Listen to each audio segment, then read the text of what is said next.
Hello दोस्तों, engineer आप HVAC channel में आप लोगों का स्वागत है। आज इस वीडियो में हम काफ़ी डीप में हम बात करने वाले हैं। कुछ हमारे दोस्तों ने पूछा है कि जो जो नए टेक्नीशियन है ना, उनके अंदर काफ़ी सारे क्वेश्चन होते हैं।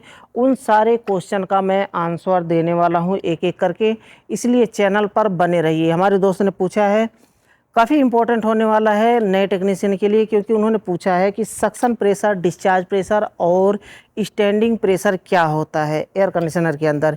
ये जानना काफ़ी इम्पोर्टेंट होता है। अगर आप टेक्नीशियन हैं इस फील्ड में तो आपको ये चीज़ जानना, कंप्रेसर का टर्मिनल हो गया और इसका जो है सक्शन लाइन और डिस्चार्ज लाइन, और जो है suction line, discharge line, standing pressure, suction pressure और डिस्चार्ज प्रेशर, और रेफ्रिजरेंट का प्रेशर कितना होता है, suction pressure, discharge pressure, standing कितना होता है, कौन से रेफ्रिजरेंट का कितना प्रेशर होता है, गेज के बारे में कौन सा लाइन, कौन सा गेज कहाँ पे लगाते हैं, ये जानना काफ़ी इम्पोर्टेंट होता है। तो चलिए एक एक करके, मैं इसी तरह का काफ़ी बड़ा बड़ा जो है काम वो मैं अभी दिखाता नहीं हूँ, क्योंकि जितने भी हमारे चैनल पर विजिट करते हैं वो सारे नए टेक्नीशियन होते हैं। नए जो सीखने वाले हैं वही लोग विजिट करते हैं, इसलिए उनके लिए ही मैं वीडियो बनाता हूं। तो चलिए हम सीख लेते हैं कि सक्शन प्रेशर, स्टैंडिंग प्रेशर क्या होता है। उससे पहले एक चीज़ मैं बता दूं यहाँ पर कि ये जो मापने का तरीका होता है वो किस तरह से होता है। पहले मैं यहाँ पर एग्जाम्पल में दे देता हूँ, तब आपको अच्छे से समझ में आएगा। फिर मैं प्रैक्टिकल करके सिस्टम में दिखाने वाला हूँ। ये हमारा गेज होता है और गेज के दो गेज लगा हुए हैं, क्योंकि मैनीफोल्ड गेज है, और जो 2 हैंड सेट वाल्व होता है वो उसमें सिर्फ एक ही गेज होता है। तो गेज के ठीक नीचे वाला जो घड़ी है ना, गेज, इसके ठीक नीचे वाला लाइन हम सिस्टम में लगाते हैं, चाहे डिस्चार्ज प्रेशर नाप रहे हो या फिर सक्शन प्रेशर नाप रहे हो। तो जब हम सक्शन प्रेशर नापने के लिए, अब देखिए किस तरह से नापा जाता है।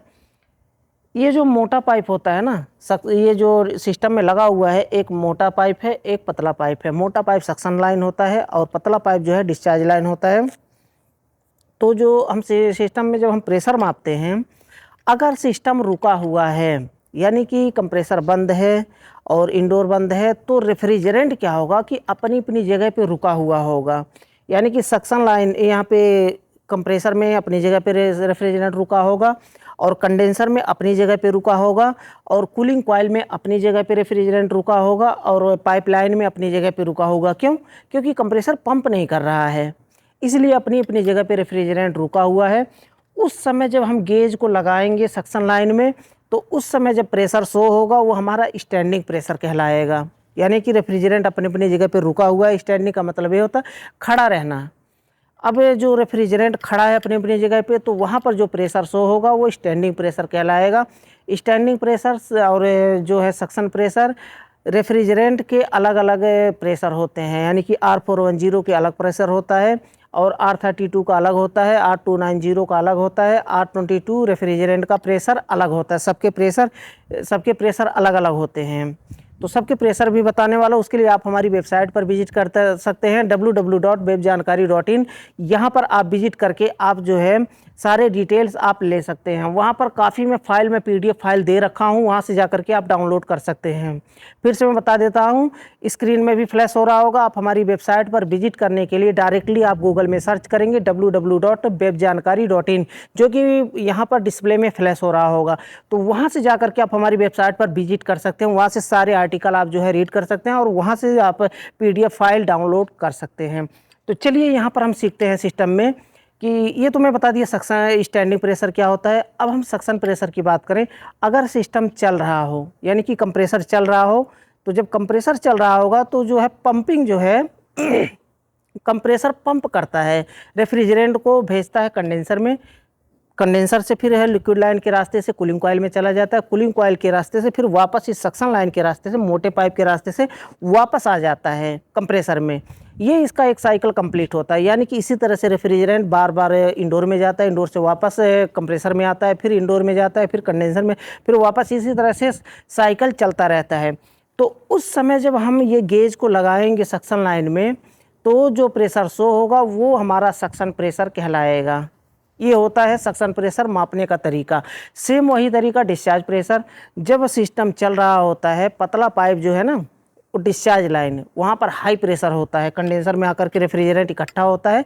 वहाँ से जब हम डिस्चार्ज लाइन में लगा करके गेज को चेक करेंगे और उस समय जो प्रेशर शो होगा वो हमारा डिस्चार्ज प्रेशर कहलाएगा। लेकिन ध्यान रहे कि कंप्रेसर उस समय चल रहा होना चाहिए। अगर कंप्रेसर बंद है, सिस्टम बंद है, तो वही प्रोसेस हो गया पहले वाला। सक्शन पे जो हमारा स्टैंडिंग प्रेशर है, रेफ्रिजरेंट अपनी अपनी जगह पे रुका हुआ है, तो उस समय जो प्रेशर शो होगा वो हमारा डिस्चार्ज स्टैंडिंग प्रेशर कहलाएगा, अगर कंप्रेसर रुका हुआ है।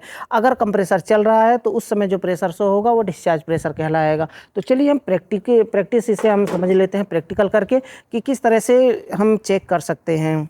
तो चलिए मैं कैमरा को नज़दीक करता हूँ।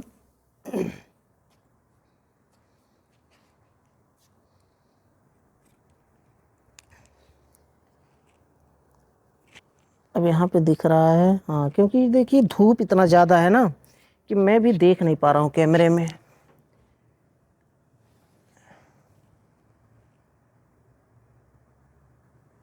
हाँ, चल रहा है।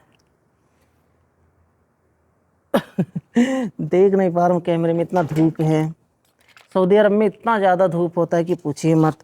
तो देखिए यहाँ पर जो है सक्शन लाइन में हम पहले हम नापते हैं, इसको खोलते हैं। अब देखिए कुछ सिस्टम में डिस्चार्ज लाइन में और सक्शन लाइन में दोनों में पिन वाल्व लगे होते हैं। तो जिसमें डिस्चार्ज लाइन में भी और सक्शन लाइन में भी पिन वाल्व लगा है, उस सिस्टम में हम डिस्चार्ज प्रेशर भी नाप सकते हैं और सक्शन प्रेशर भी नाप सकते हैं। लेकिन इसमें देखिए नहीं लगा है, डिस्चार्ज लाइन में, लिक्विड लाइन में नहीं लगा हुआ है। तो इसमें क्या होगा, इसमें क्या होगा कि डिस्चार्ज प्रेशर हम नहीं नाप सकते हैं, है ना। तो चलिए हम सक्शन प्रेशर को ही नाप लेते हैं। अब देखिए गेज के ठीक नीचे वाला लाइन जो है हम लगाएंगे सिस्टम में, और बीच वाला कॉमन होता है। बीच वाले को हमें वैक्यूम करना है तो वैक्यूम पंप में लगाएंगे, अगर हमें गैस चार्ज करना है तो गैस सिलेंडर में लगाएंगे इसको। तो यहाँ पर देखिए ये थोड़ा सा पाइप लगाते समय गैस निकलता है, इससे कोई फ़र्क नहीं पड़ता है इतने से। अब देखिए यहाँ पर जो प्रेशर शो हो रहा है 40 का प्रेशर शो हो रहा है, 140 का।